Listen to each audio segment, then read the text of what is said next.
2장 8절에서 11절까지 말씀입니다. 넉절인데 우리 다 한 목소리로 같이 읽겠습니다. 서머나 교회의 사자에게 편지하라. 처음이며 마지막이요 죽었다가 다시가 이르시되 내가 내 환난과 궁핍을 알거니와 실상은 내가 부요한 자니라. 자칭 유대인이라 하는 자들의 비방도 알거니와 실상은 유대인이 아니요 사단의 회당이라. 너는 장차 받을 고난을 두려워하지 말라. 볼자다 마귀가 장차 너희 가운데에서 몇 사람을 옥에 던져 시험을 받게 하리니 너희가 10일 동안 환난을 받으리라. 내가 죽도록 충성하라. 그리하면 내가 생명의 관을 내게 주리라. 귀 있는 자는 성령이 교회들에게 하시는 말씀을 들을지어다. 이기는 자는 둘째 사망의 해를 받지 아니하리라. 아멘, 아멘, 아멘. 오늘 말씀 요한계시록 7교회 강의 두 번째 시간입니다.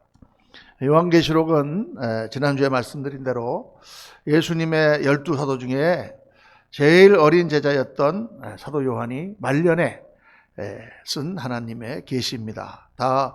다른 11사도는 전부 순교를 당한 가운데 사도 요한은 터키 남쪽에 있는 반모라고 하는 섬으로 유배를 가죠. 그 반모 섬에서 유배 생활을 하고 있을 때 그때 하나님께서 나타나셔서 환상을 보여주시고 계시를 해주셨습니다. 그것을 기록한 것이 바로 요한계시록이다.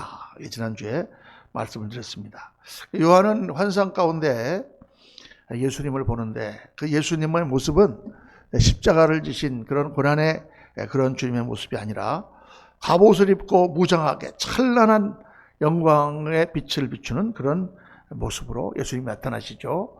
계시록 1장 13절에 보면 촛대 사이에 인자 같은 이가 발에 끌리는 옷을 입고 가슴에 금띠를 띠고 그의 머리와 털의 희기가 흰 양털 같고 눈 같으며 그의 눈은 물꽃 같고 그의 발은 풀무불에 단련한 빛난 주석 같고 그의 음성은 많은 물소리와 같으며 그의 오른손에 7별이 있고 그의 입에서 좌우에 날성검이 나오고 그 얼굴은 해가 힘있게 비치는 것 같더라.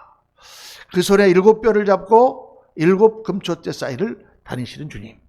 촛대는 1장 끝에 보니까 교회를 상징하고 별은 그 교회를 세우신 하나님의 사자를 가리킨다고 성경은 말씀합니다. 예수님은 오늘도 이 시간에 이 순간 영적인 지휘관이 되셔서 우리 교회 가운데 계시고 또 우리를 승리로 이끌도록 지휘하고 계신 줄로 믿습니다.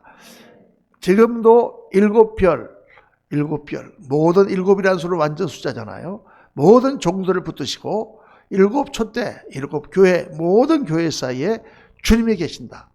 오늘도 우리의 모든 삶 속에, 우리의 사역 속에, 우리의 교회 속에 주님이 계심을 굳게 믿으시기를 주의 이름으로 축원합니다. 그거 믿고 우리가 가는 거죠. 굉장히 중요한 것입니다. 이제 오늘 주님께서 그 보여주시는 그런 모습처럼 신앙생활, 신앙이라는 자체가 영적 전쟁입니다. 영적 전쟁.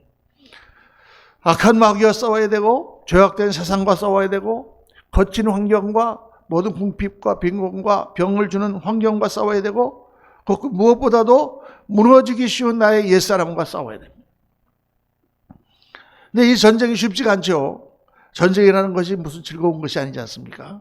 전쟁이라는 것은 정말 그 안에는 피바람이 불고 환난과 고난과 여러 가지 여러 문제들이 생기는 그런 싸움인 것입니다. 영적 전쟁이에요. 그러니까 전쟁이 일어나면 뭘 해야 되느냐? 비상을 걸어야 되는 것입니다.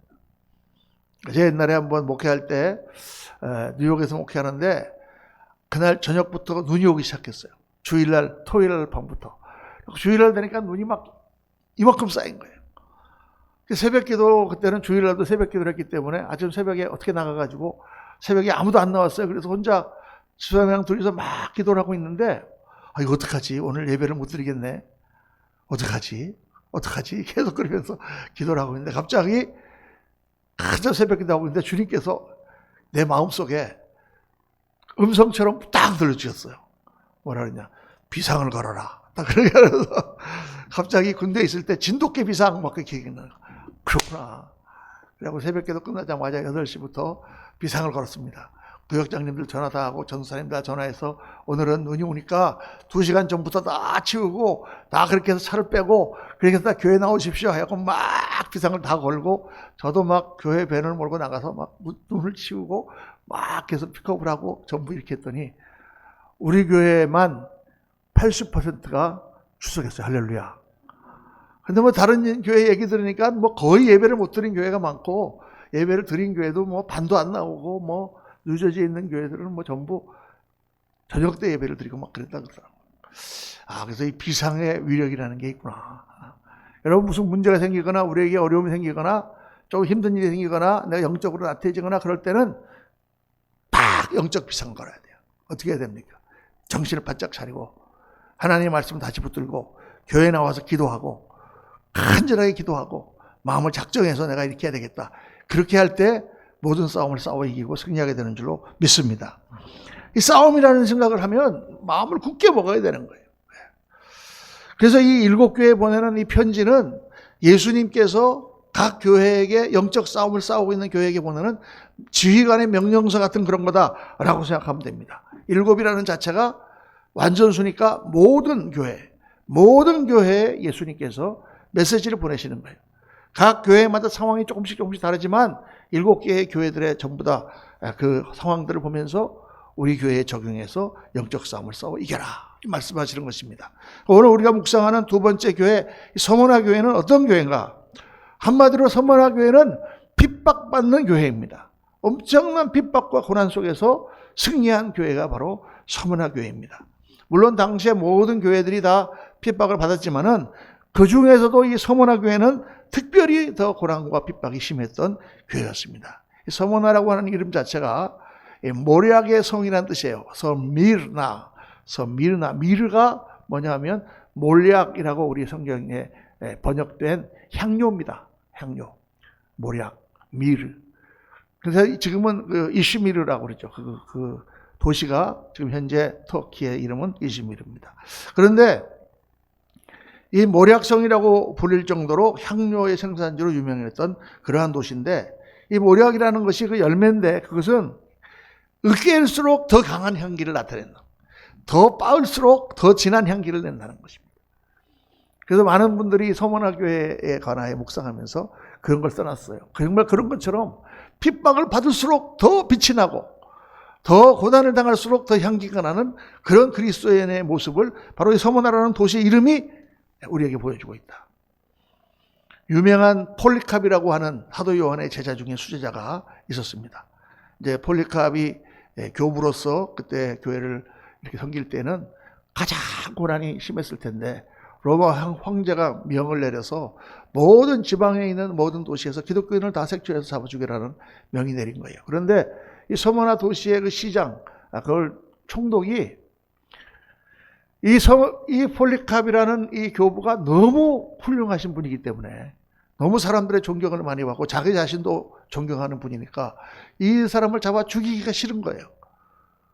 그래서 이제 폴리캅을 잡아다가 놓고 사정을 하듯이 권고를 했다 그래요. 폴리캅 선생님, 한 번만이라도 내가 예수를 부인한다라고 마음에 없는 말이라도 하시면 제가 그 말을 기록해 놓고 모든 것을 다 살려드리고 그렇게 하겠다고. 그렇게 총독이 사정을 했는데 폴리캅이 한 유명한 말이 있죠. 내가 86년을 사는 동안 우리 주님이 나를 한 번도 부인하지 않으셨는데 내가 지금 얼마나 더 살겠다고 주님을 부인하겠습니까? 그리고 폴리캅이 화형장에 이슬로 사라졌습니다. 초대교회 때의 핍박은 정말 엄청난 것이었죠. 250년 동안 새로운 로마 황제가 등극할 때마다 특별히 10대 황제의 그 핍박이 유명합니다. 우리가 잘 아는 황제 중에 마르쿠스 아울렐리우스라는 아주 현자인 철학자 황제가 있었는데 그 사람이 로마는 통치를 잘했지만 기독교에 대해서는 아주 적대적이어서 가장 핍박을 심하게 한 황제 중에 하나입니다. 그렇게 무섭게 기독교를 뿌리 뽑는 작업을 했죠. 유명한 네로 황제는 어떻게 했습니까? 어느 날 로마시를 이렇게 보다고 이 아름다운 도시에 보니까 한쪽에 가난한 사람들이 사는 동네가 너무 지저분한 거예요. 그러니까 불을 질렀습니다. 그걸 없애버리려고. 로마를 새로 건축하자. 다 불태워버리고 싹 새로운 로마를, 이게 약간 정신이 나간 사람이죠. 그랬는데 그거를 사람들이 듣고는 황제를 내쫓아야 된다고 막 소동이 일어나니까 그거를 기독교인들에게 뒤집어 씌웠습니다. 기독교인들이 새 하늘과 새 땅을 건설한다는 이름으로 로마에 불을 질렀다 그래가지고 수많은 사람들이 잡혀서 죽고 정말 엄청난 핍박이 있었습니다. 예수 믿는 것이 적발되면은 지위 고하를 막론하고 전 재산이 물수되고, 또 남자들은 여자들 다 노예로 팔려가고, 어떤 때는 전 가족을 태워 죽이거나 경기장에서 사자밥이 되게 그렇게 하기도 하고. 정말 저는 그때의 그 기록들을 볼 때마다 정말 250년이라는 그 긴 기간 동안에 어떻게 이들은 정말 신앙을 지키고 복음을 전파했는가. 참 지금 우리가 당하는 이런 건 아무것도 아니죠. 우리가 무슨 핍박을 당합니까? 정말 그 시대에, 그래서 그때 그 사람들이 그걸 피해서 어디로 갔습니까? 지하 동굴, 산속에 있는 석회 동굴로 들어갔죠. 그래서 거기서 예배를 드릴 뿐만 아니라 먹고 자고 했습니다. 몇 세대를 거기서 살림을 차리고 동굴에서 산 사람들도 있었죠. 그거를 유명한 카타콤이라고 합니다. 카타콤. 근데 시대와 장소를 가리지 않고 이런 핍박 가운데 하나님의 교회가 세워졌어요. 복음이 떨어지는 곳마다 핍박이 있었고 고난이 있었고 엄청난 순교의 역사가 있었습니다. 참 이 영적인 전쟁이라는 게 바로 그런 거다가 말이에요. 우리나라도 복음이 들어올 때 대원군의 세국 정책과 더불어서 많은 천주교인들을 죽이고 개신교 사람들이 핍박을 당했지만, 그보다 한 100여 년 더 먼저 들어온 일본은 더 엄청난 핍박을 당했습니다. 임진왜란 때까지만 하더라도 일본 사람, 네덜란드 사람들이 들어와서 총을 일본 사람들에게 전수해주고, 예수회, 제수잇이라고 하는 예수회의 선교사들이 그 당시에 아주 군인 정신으로 담대하게 복음을 전했던 사람들이 많습니다. 그들이 일본에 와갖고 복음을 전하고, 임진왜란 때 소서행장이 이끄는 그 부대의 그 참모가 바로 그 예수회 신부가 왔다라는 그런 설이 있습니다. 그 정도로 했는데, 도쿠가와 이에야스가 정권을 잡으면서 그 사람이 이제 천하를 통일을 하고 일본을 세웠는데, 그 사람이 이 기독교는 서방 세계의 그거요, 이게 되면은 나라 전체가 흔들린다 이렇게 생각을 해가지고 무지막지한 핍박을 했습니다. 무지막지한. 그래갖고 그냥 기독교 믿는 사람들 다 잡아다 놓고 그 앞에다가 예수님 상이나 십자가를 놓고 다 밟고 지나가게 하고, 안 밟고 지나가는 사람들은 전부 잡아다가 막 죽였는데, 무자비한, 일본 사람들 좀 잔인한 면이 있잖아요. 거꾸로 매달아갖고 막 피를 한 방울씩 떨어뜨려 죽인다든가, 아니면 막 민물이 들어온 바닷가에 묶어놓고 조금씩 물이 차서 죽인다든가, 막 그렇게 막 뜨거운 물에다가 막 집어넣었다가 뺐다 하고 죽인다든가, 막 끔찍하게 사람들을 죽였어요. 그 내용을 소설로 쓴 게 엔도 슈사쿠라는 사람이 쓴 침묵이라는 소설입니다. 그 책을 읽고 있으면 너무 답답해요. 근데 이 침묵이라는 소설을 쓴 엔도 슈사쿠가 얘기하는 바가 뭐냐? 왜 이렇게 하나님을 믿는 백성들이 핍박을 당하고 순교를 당하는데 하나님은 침묵하고 계십니까? 도대체 하나님 어디 계십니까? 이 의문을 던지는 거예요. 여러분, 그게 바로 우리의 의문 아닙니까? 왜 이렇게 핍박이 벌어지고 하나님의 성도들이 억울한 죽음을 당하는데 왜 하나님은 침묵하고 계시는가? 오늘도 우리가 열심히 기도하고 예수 믿고 정말 그렇게 하는데 왜 하나님은 가만 계시는가? 그렇게 느껴지지 않습니까? 이에 대한 대답이 오늘 바로 이 서문화 교회에 주시는 말씀 가운데서 우리 찾을 수가 있습니다. 여러분, 우선 알아야 되는 것은 전쟁에는요, 반드시 희생이 따른다는 거예요. 나는 아무것도 안 다치고 저쪽만 그렇게 죽일 수는 없는 거거든요. 전쟁에는 희생이 따르고 그 희생의 대가로 영광, 승리의 영광이 쟁취되는 것입니다. 희생 없는 전쟁은 없어요.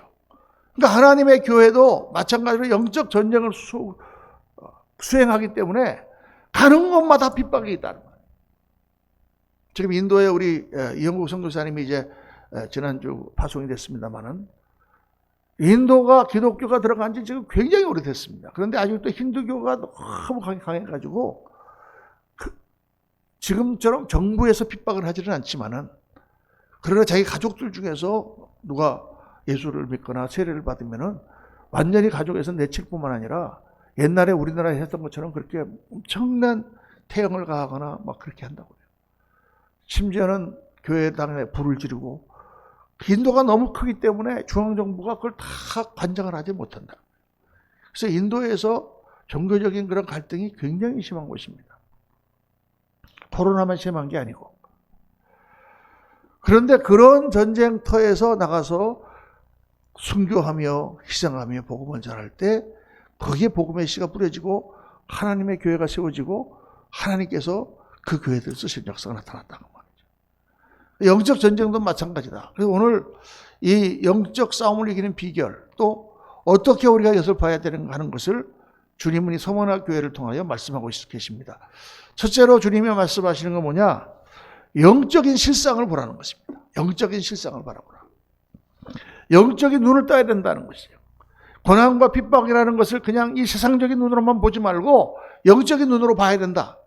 그게 그 고난을 이기는 첫 번째 비결입니다.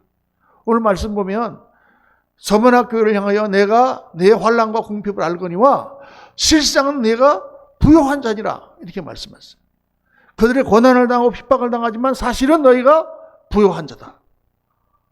여기 역설적인 말씀 아닙니까? 그런데 이 계시록 말씀의 7번째 교회가 뭐예요? 라오디게 교회입니다. 라오디게 교회에 대해서는 주님께서 뭐라고 말씀하시느냐? 내가 부요하나 실상은 벌거벗은 자니라. 라오디게 교회는 모든 게 풍족하고 다 모든 게 넉넉한, 지금 우리 한국교회 같은 그런 교회인데 사실은 벌거벗고 가난한 자다. 서머나 교회는 환난과 궁핍 가운데 너무 고생하는데 사실은 내가 부유한 자다. 영적으로 보니까 실상은 반대로 나타난다 그 말이에요. 이런 신앙자들은 영적인 눈으로 모든 것을 볼 줄을 알아야 됩니다.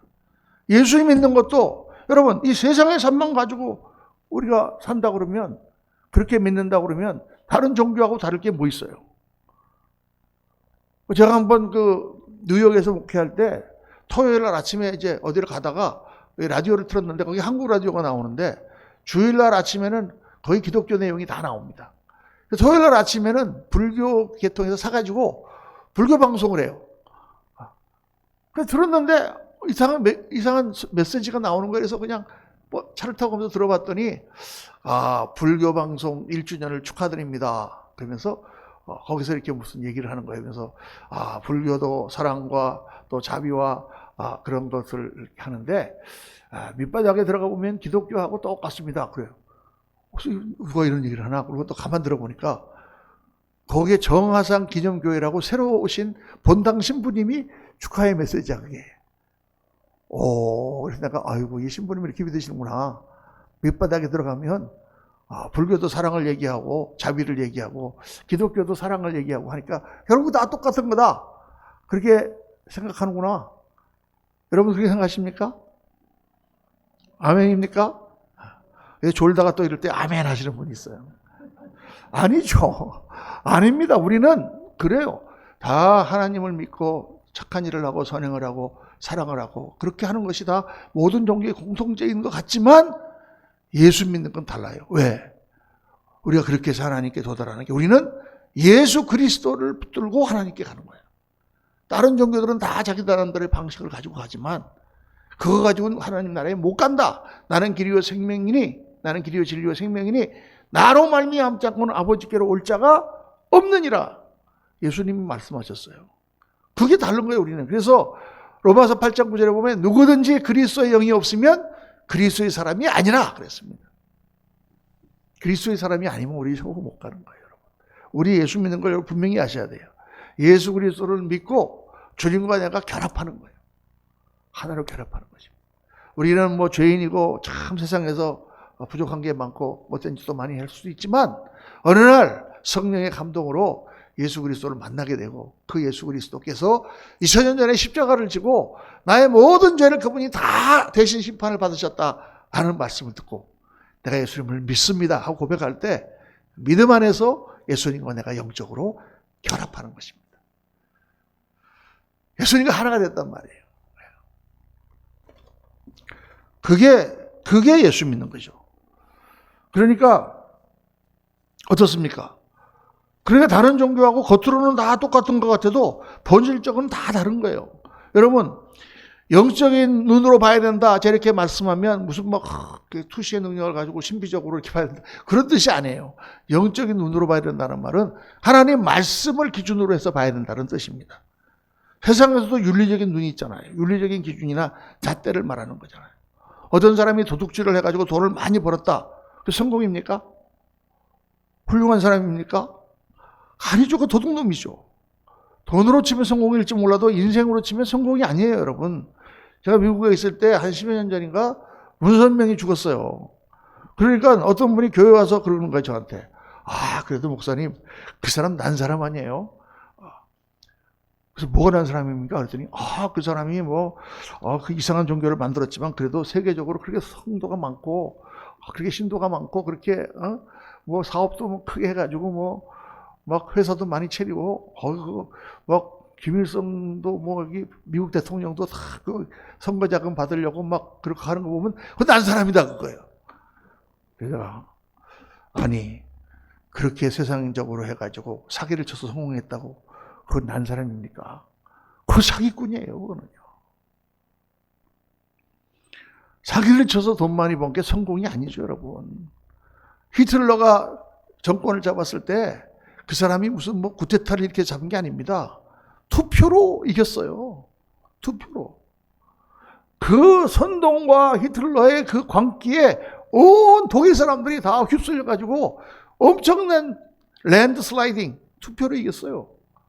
그래갖고 히틀러가 그 유대인들 600만을 학살하고 전쟁을 일으켜갖고 수천만의 사람이 희생되게 한 바로 그 장본이 됐다 그 말이에요. 히틀러가 난 사람입니까? 악한 사람이죠. 나쁜 사람이죠. 악한 사람이 그런 세력과 권세를 얻은 거예요, 여러분. 그러니까 영적인 눈으로 보면 우리가 볼 때 좋은 것도 다 좋은 것이 아닐 수 있고 나쁜 것도 나쁜 것이 아닐 수 있는 거예요. 제가 이제 미국에서 학생으로 있을 때 제가 경험한 건데 어떤 부부가 있었어요. 사업하시는 분이에요. 처음에 이민 와갖고는 너무 고생을 해가지고 정말 아주 어렵게 일을 해갖고 그러나 돈을 많이 벌어갖고 이제 가게도 차리시고 몇 개를 차리셨어요. 그래서 제가 잘 알죠. 그랬는데 돈을 좀 버니까 남편이 교만해졌어. 그래갖고 바깥에 나가고 돌아다니더니 어떤 다른 술집 여자를 만나가지고 바람이 난 거야. 그리고 집을 나가버렸어요. 여러분 돈 많이 번 거는 좋은 일입니까? 나쁜 일입니까? 좋은 일이죠. 사업이 크게 되고. 그런데 그래갖고 바람이 났어요. 좋은 일이 나쁜 일이에요. 나쁜 일이죠. 그랬는데 그렇게 나가 돌아다니다 보니까 사업이 쫄딱 망했어. 좋은 일입니까? 나쁜 일입니까? 사업이 망한 건 나쁜 일이지. 근데 그러니까 어쩔 수 없이 그 사람 돈 떨어지니까 다시 돌아왔어요. 우리가 또 쳐다보지도 않을 텐데 그 부인이 또 착하신 분이라서 그 남편 돌아오는 게 또 다 받아줬어요. 그래갖고 다시 또 사업하면서 알콩달콩 잘 살아. 그러니까 그때 보니까 그렇더라니까. 세상에서 좋은 일 같아도 좋은 일이 아닐 수가 있는 거예요. 세상에서는 나쁜 일 같아도 그게 잘 된 거야. 그 사람은 사업 망한 게 잘 된 거야. 그래서 다시 가정도 회복하고. 여러분 가만히 생각해 보면 우리 한국의 교회도 부흥하고 모든 나라가 다 잘 사니까 교회도 풍성하게 된 게 좋은 일일까 나쁜 일일까? 좋은 일이지. 그런데 이상하게 믿음은 더 떨어지고 사람들이 옛날처럼 그렇게 뜨겁게 예수님을 믿질 않아. 그럼 이게 좋은 거예요, 나쁜 거예요? 그래서 영적인 눈으로 볼 줄 알아야 된다.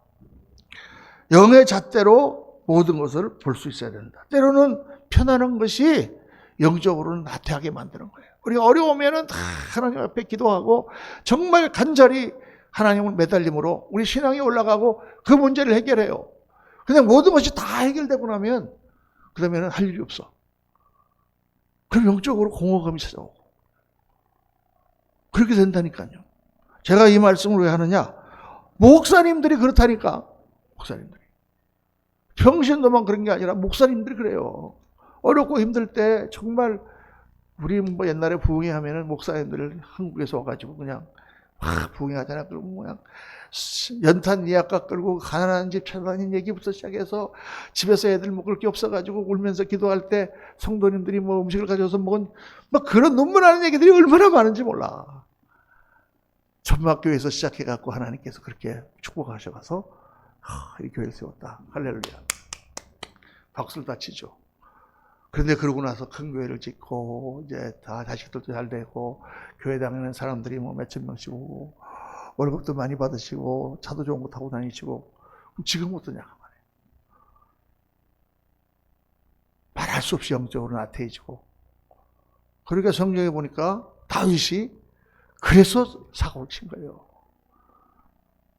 다 나라를 평정하고 전쟁터에는 장군들만 나오고 자기는 편안하게 오후에 옥상에 올라가서 거닐다가 딱 보니까 어떤 여자가 목욕을 하고 있어. 거기서 문제가 생긴 거 아니에요. 편안한 것이 좋은 것입니까? 편안한 것이 좋은 것이 아니다 그 말이에요. 그래서 성경에 고난당하는 것이 내게 유익이라. 내가 이로써 여기 안 나오네. 이로써 주의 율례를 배우게 되었나이다 라는 말씀이 나오는 거예요. 고난당하는 것이 오히려 유익이다. 고난을 당함으로 말미암아 우리가 더 하나님 앞에 가까이 나갈 수 있게 되었다. 영적인 실상을 봐야 된다. 그러니까 이 세상에서 여러분 잘 먹고 잘 살고 권력을 부리고 하는 것에 대해서 부러워할 거 없어요. 그게 그 사람이 더 하나님께 가까이 오는 길이 되지 않는다면 그 사람은 오히려 더 그것이 저주가 될 수 있는 것입니다. 영적인 눈을 뜨고 볼 때 고난은 어렵고 힘든 것이지만 우리가 그것을 주를 의지하고 이길 때 우리에게 더 약이 되고 더 우리가 주님 앞에 가까이 나가는 계기가 되는 좋은 것이다. 둘째로 주님은 그러므로 두려워하지 말라. 10절 말씀 보면 너는 장차 고난을 두려워하지 말라. 볼지어다 마귀가 장차 너희 가운데서 몇 사람을 오게 던져 시험을 얻게 하리니. 성경은 말이죠. 예수를 믿으면은 모든 고난을 면제해 준다. 절대로 고생을 당하지 않는다라는 말씀을 절대 하지 않습니다. 너희들이 고난을 당하나 너희가 이길 것이다 라고 말씀하십니다. 물 가운데로 지나갈 때도 물이 너를 함몰지 못하고 불 가운데 지나갈 때도 불이 너를 사르지 못한다고 말씀하시지 우리가 절대 물이나 물을 안 만난다는 말씀하시지 않는단 말이에요. 그러니까 우리가 성경을 잘 알아야 됩니다. 하나님께서는 우리가 이 땅에서 가시와 엉겅퀴가 되는 세상에서 살게 하셨어요. 많은 사람들이 이렇게 그런 질문을 하잖아요. 왜 하나님이 선악과를 만들어서 아담이 범죄하게 했는가? 여러분, 하나님이 선악과를 만드신 것은 아담이 선택할 수 있는 존재이기 때문에요. 그리고 왜 하나님이 뱀이 들어온 것을 막지 않았는가? 하나님이 뱀이 들어오게 허용하셨다고 말이에요. 아담이 해야 될 일은 뭐냐? 뱀과 싸워서 육을 이기고 물리쳐야 되는 거야. 그 하나님 말씀을 순종해야 되는 거야. 이게 우리 인간에게 주신 책임이에요, 여러분. 우리가 신학적으로 이렇게 볼 때 우리 한국교회를 장로교가 많이 일으켰지 않습니까? 또 장로교가 굉장히 우리 한국 거기 맞으니까 부흥이 많이 됐어요. 그래서 많은 교회가 장로교회입니다. 장로교회 신학 가운데 많이 강조하는 게 하나님의 예정입니다. 하나님의 예정. 하나님이 모든 것을 다 정해놓으셨다. 하나님이 모든 것을 다 하신다. 근데 이게 너무 강하다 보니까 뭐를 사람들이 많이 생각 안 하냐면 인간의 책임을 생각 많이 안 하는 거예요. 내가 예수 믿는 거 하나님 다 정해놓으셨다. 그러면 뭐 전도는 뭐하러 해? 다 정해놓으셨는데 전도를 아무리 해도 이 사람이 하나님이 정해놓지 않았으면 예수 안 믿을 거 아니에요. 전도를 안 해도 저 사람 하나님이 택하시기로 결정하셨으면 그 사람은 예수 믿을 거 아니에요. 선교사를 뭐하러 보냅니까? 근데 여러분, 하나님께서 예정하셨다고 성경에 말씀하신 것은 우리가 그런 식으로 생각하라고 말씀하신 게 아니에요.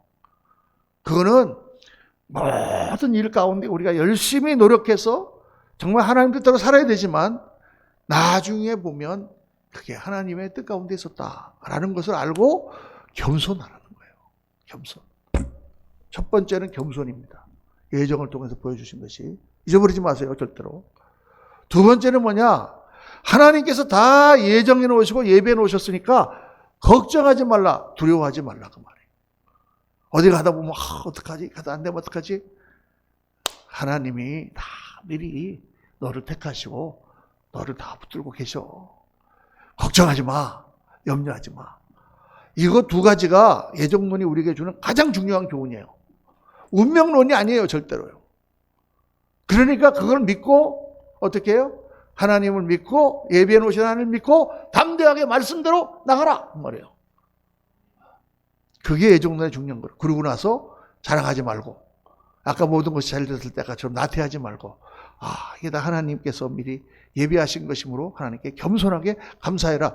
이게 예정론의 가장 신학의 키포인트인데 사람들이 그걸 잊어버리고 자꾸 하나님이 다 하시지 뭐 우리가 뭐 하는 게 무슨 소용이 있나 하나님도 하시지 이렇게 자꾸 갑니다. 그래서 책임을 강조하지 않는 거예요. 그래서 성경은 하나님의 모든 상황 가운데 우리를 몰아넣으시고 그리고 그 가운데 우리가 선택해 가게 하시는 거예요. 성경은 선택의 책이에요, 여러분. 굉장히 중요합니다. 그러니까 내 앞에 신명기 10장에 보면 그런 말씀 나오잖아요. 내가 네 앞에 복과 저주를 두나니 우리 앞에는 복이 있고 저주가 있어. 뭐 할래? 그러면 내가 하나님의 말씀을 순종하는 복을 택하라고 말이에요. 그렇게 하나님 말씀을 주시고 그렇게 오늘 인도하시는 거예요. 여러분 욥기를 보세요. 욥기를 보면 욥이라는 사람이 고난을 당하지 않습니까? 하나님은 어디 계십니까? 욥이 고난을 당하면서 그런 생각을 하지 않았을까요? 그런데 하나님이 그 고난을 어떻게 보면은 시작하신 거나 마찬가지예요. 사탄이라고 하는 그런 존재가 하나님 앞에서 내가 세상을 두루 돌아보았느냐? 그때 하나님이 말씀하십니다. 네가 내 종 욥을 주위에 봤냐? 욥과 같은 사람이 있는 걸 알았냐? 그랬더니 사탄이 하나님 그 욥이 지금 모든 게 다 축복을 받고 잘 되고 그러니까 하나님을 섬기지 그 모든 것을 다 뺏어가면 그거 하나님을 섬길까요? 그러니까 하나님께서 그래? 그럼 네가 한번 욥을 시험해봐. 그래서 그 사건이 터진 겁니다. 성경에 나오지만 지금 이거는 뭘 말씀하고 있느냐? 욥이라고 하는 사람의 삶이 전쟁터라는 거예요. 전쟁을 수행하시는 분은 하나님이 아니시고 하나님은 사탄과 전쟁을 하실 그런 수준의 분이 아니셔요. 그 사탄과의 전쟁을 누가 하느냐? 우리 인간이 하도록 사명을 부여받았다는 것입니다. 이게 성경 전체에서 우리가 반드시 깨달아야 될 맥락이에요, 여러분. 그러니까 무슨 일을 하다가 하나님이 왜 이렇게 하셨을까? 이렇게 생각하면 안 돼요. 이런 고난을 어떻게 이길까? 하나님이 어떻게 나를 예수를 믿게 하시고 이 고난을 이기게 하시며 이걸 통해서 영광을 받으실까를 생각하고 우리가 싸워나가는 것이지 절대로 하나님이 이렇게 하셨으니까 그냥 어쩔 수 없다. 이렇게 하면 안 된다고 말이에요. 그래서 오늘 말씀을 보세요, 여러분. 두려워하지 말라. 왜 두려워하지 말아야 되느냐? 예수님을 표현하시길 이렇게 표현하셨어요. 처음이요 마지막이요 죽었다가 살아나시니까 이러시대. 처음이요 끝이고 죽었다가 살아나시니까. 예수님이 이 7 교회에게 보내시는 말씀을 보면 다 자기 자신을 표현하는 게 달라요. 어떤 두아드라 교회 같은 데를 보면은 눈이 붉고 깎고 발이 주석과 같은 하나님의 아들이 이르시되 이렇게 하고 있고 버가모 교회는 좌우에 날성검을 가지니까 이르시되 다 달라. 왜 다르냐? 교회마다 예수님이 다르게 보인단 말이에요. 다른 예수님이 필요하단 말이에요. 공부를 잘하는 학생이 선생님을 만나면 어떻게 할까요? 선생님 반갑습니다. 하고 이렇게 인사를 하겠지. 근데 공부를 못하고 말썽 부리는 애가 선생님을 만나면 어떻게 할까요? 싹 얼굴 보는 순간 딱 숨죠. 피하죠. 무서운 선생님이죠. 그러니까 똑같은 선생님인데 보는 사람에 따라 달라. 그러니까 예수님께서 각 교회마다 스스로를 다르게 표현을 하시는데 이 서문학교회는 뭐라고 하셨느냐? 처음이요 마지막이요 죽었다가 살아나시니까 두 가지를 말씀하고 있죠. 여기서 중요한 첫째는 뭐예요? 처음과 끝을 주관하시는 하나님. 하나님께서 처음부터 끝까지 다 알고 계시다. 내가 내 환난과 궁핍을 아노니 하나님은 다 알고 계시다. 여러분 어떤 상황을 만나도 어떤 참혹한 상황을 만나도 하나님은 그 모든 것을 알고 계시고 그 가운데 계십니다. 믿으시면 아멘 하시기 바랍니다. 하나님이 어디 가신 게 아니에요. 그다음에 두 번째는 뭐예요? 죽었다가 살아나시니가. 예수님의 부활을 말씀하시는 거예요. 이 세상이 끝이 아니다. 그 다음에 영원한 나라가 있음을 우리가 바라보고 살아야 된다.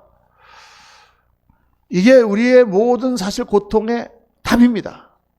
이 땅만 있는 것 같으면 그 자체가 괴롭고 힘들고 원망스러울지 모르겠지만 그것으로 끝나는 게 아니라 그 다음이 있다. 그래서 예수님이 뭐라고 하셨어요?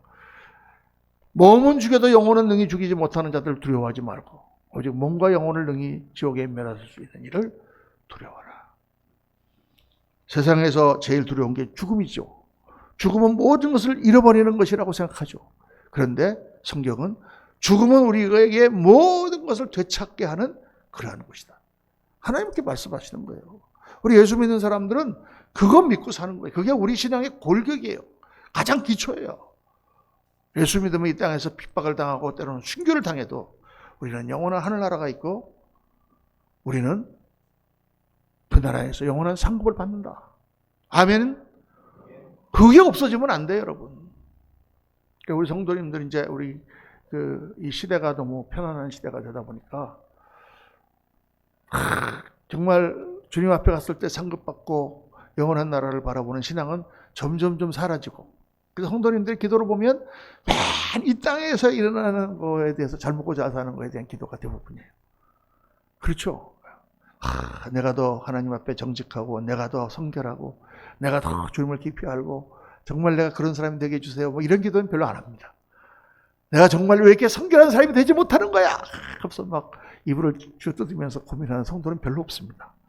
다 그런 거지. 그냥 우리는 나약하고 우리는 연약하고 우리는 부족하고 막 주님의 은혜가 있으니까 할렐루야. 그렇게 그냥 사는 사람들, 여러분 그 우리 선배들의 신앙의 그 보면은 데이빗 브레이너드 같은 사람. 데이빗 브레이너드는 인디안 신대륙에서 인디안 선교를 하다가 30 몇 세 4세인가의 나이로 요절한 사람입니다. 너무 어렵게 다니니까. 그 사람은 정말 인디안들을 다니면서 다 선교했던 사람인데 그 사람의 그 저널, 매일 썼던 그 영적 일기를 읽어보면 이렇게 써 있어요. 오늘 아침에도 죄 가운데 있는 나 자신을 발견한다. 내가 어떻게 이 죄 가운데서 벗어날 수 있을까? 오직 주님의 은혜만 바란다. 이렇게 써 있다니까. 아니 세상을 버리고 정말 마른 빵을 갖고 다니면서 그거 뜯으면서 인디안들에게 전도하고 다니는 그런 그 거룩하신 분이 오늘 아침도 나의 마음속에 일어나는 이 죄악으로 인하여 너무 하나님의 부끄럽다고 그렇게 썼단 말이에요. 우리는 뭐 번질나게 죄를 저지르면서도 조금도 민감하지 않아.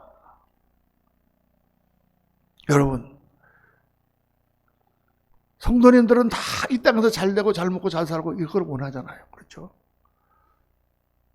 그래서 그런 설교를 들으면 좋고 그런 교회를 들으면 복 받는 교회 같고 그렇게 가잖아요. 그런데 우리 기독교 신앙의 본질은 그게 아니에요. 물론 이 땅에서 잘 살아야지. 그런데 이 땅에서 어떻게 되든지 간에 영원한 하나님을 바라보고 영원한 나라를 바라보고 그 나라의 상급을 바라보고 나갈 때 어떻게 하신다? 영혼이 잘된 같이 범사에도 하나님이 잘되게 해주시고 강건하게 해주신다고 말씀하시는 거예요. 그 순서가 바뀌면 안 되는 거예요. 오늘 한국교회는 영원한 나라의 영광의 상급, 영원한 나라의 소망이라고 하는 이 가장 기본적인 이 신앙의 명제를 회복해야 됩니다. 그걸 회복하지 않으면 교회는 힘이 없어요. 결론 말씀이 뭐냐면 주님이 말씀하세요. 내가 죽도록 충성하라. 그러면 내가 생명의 관을 주리라. 고난을 당하고 핍박을 당하면은 주님께서 그래 얼마나 힘드냐 어렵지 그런 게 아니라 주님께서 죽도록 충성하라. 야, 이게 목회자들의 딜레마예요. 자, 일부 예배 때 설교했지만은 고난당하고 고통당한 사람한테 가가지고 더 주님께서 죽도록 충성하라. 아니 이게 무슨, 그런데 그래야만 이길 수 있다는 거예요. 아파서 누워있는 사람한테 가고 아프시죠? 그냥 누워 계세요. 그냥 그렇게 하는 게 그 사람을 진짜 일으키는 게 아니고 아프지만 일어나서 걸으세요. 그렇게 해야 그 사람이 건강을 되찾을 수 있단 말이에요. 그러니까 제가 옛날에 목회할 때 어떤 성도님이 암이 걸리셨어요. 그래갖고 병상에 누워 계세요. 집에서. 아무것도 할 게 없잖아요. 병상에서. 하루 종일. 남편이라고 그냥 하루 종일 같이 있을 수도 없고. 그럼 뭐 하겠어요? 그래서 제가 신방을 가가지고 우리 교회 주소록을 갖다 줬어요. 주소록을 갖다 주고, 집사님 이거 갖고 기도하세요. 본인을 위해서만 기도하지 말고 성도들을 위해서 기도해 주세요. 왜냐? 집사님은 지금 암에 걸리셨으니까 하나님하고 제일 가깝지 않습니까? 하나님 앞에 제일 간절히 기도하시는 분 아닙니까? 그 집사님의 기도가 가장 능력이 있을 거예요. 사명을 줬어요, 제가요. 누가, 아픈 사람한테 무슨 가서 기도까지 하라고 그래. 자기 기도도 힘들 텐데. 여러분, 아프니까 이제 하늘나라 갈 날이 얼마 안 남았으니까 더 열심히 일해야 되는 거 아니에요? 주님 앞에 갔을 때 내놓아야 될 게 있는 거 아니에요? 그렇죠. 이게 얼마나 역설적입니까? 이거를 우리가 깨달아야 돼요, 여러분. 아픈 사람한테 제가 주일날 꼭 교회 나오세요. 그 샌프란시스코에 목회할 때도 제 친구 동생이 암에 걸렸는데 다 교회 나왔어요. 일부 예배 나와가지고 막 옷을 싸매고 뒤에 앉아갖고 예배 드리고. 그 신앙이 없다가 신앙이 생겼거든요. 예배 나오세요. 죽음을 각오하고 목숨 걸고 나오세요. 어차피 죽을 거 하나님 앞에 기도하세요. 여러분, 그렇게 기도해야 영이 살고 그 하나님께서 병도 고쳐주시고 이길 수 있잖아요. 그러니까 주님은 말씀하시는 거예요. 네가 죽도록 충성하라. 자, 얼마나 정말 대단한 말씀입니까? 사랑하는 성도님들, 우리가 예수를 믿으면서 때로 어렵고 힘든 때를 지나게 됩니다. 그런데 그 어렵고 힘든 모든 것은 주님께서 말씀하신 대로 고난당한 것이 내게 유익이라. 이로써 내가 주님 앞에 더 가까이 나아갈 수 있게 되었다고 말씀하고 계세요. 비가 온 뒤에 땅이 더 단단해지고 또 어두운 후에 빛이 있고 폭풍이 온 다음에 더 정말 깨끗하고 밝은 태양이 비치는 것처럼 어려움과 고난을 잘 이기고 승리하면 주님께서 주시는 큰 면류관이 있을 줄로 믿습니다. 믿음의 허리띠를 띠고 지금 이 시기는 영적인 비상시국이다 이렇게 생각하고 정말 주님 선배들이 당한 우리 신앙의 선배들이 당한 고난에 비하면 오늘 우리가 당치는 어려움은 아무것도 아니잖아요. 그렇죠? 우리가 무슨 예수 믿는다고 뭐 노예가 되는 것도 아니고 예수 믿는다고 지금 나를 화형장에 보내는 사람이 있습니까? 없잖아요. 정말 마음의 허리띠를 단단히 메고 믿음의 주여 온전케 하신 주님 바라보고 승리하시는 저와 여러분 되시기를 예수님 이름으로 축원합니다. 기도하겠습니다. 아버지 하나님, 오늘 말씀을 묵상하며 우리의 신앙이 얼마나 나태해졌는가를 다시 한번 주님 앞에 고백합니다. 아버지 하나님, 조금만 어려움이 와도 우리는 모든 것을 놓아버리고 조금만 힘들어도 신앙의 끈을 놓아버리고 섬김의 끈을 놓아버리는 데가 얼마나 많은지 모릅니다. 어려움과 고난이 와도 정말 주를 사랑하고 주님을 섬기고 주님을 믿는 믿음에서 떨어지지 말아야 될 텐데 아버지 하나님, 정말 이 시대야말로 정말 교회의 위기요 신앙의 위기가 아닌가 생각합니다. 주님, 우리 한국교회가 이 위기를 잘 이기고 다시 깨어서 믿음에서 일어나는 교회들이 되게 하시고 이 땅의 일들 물론 중요하지만 영원한 나라를 바라보고 주님 앞에 우리의 삶을 드릴 때 하나님께서 필요한 것들을 채우시고 우리를 사용하시고 역사해 줄 줄로 믿습니다. 주님 도와주옵소서. 모든 말씀 우리 구주 예수 그리스도 이름으로 기도하옵나이다. 아멘, 아멘, 아멘. 우리 말씀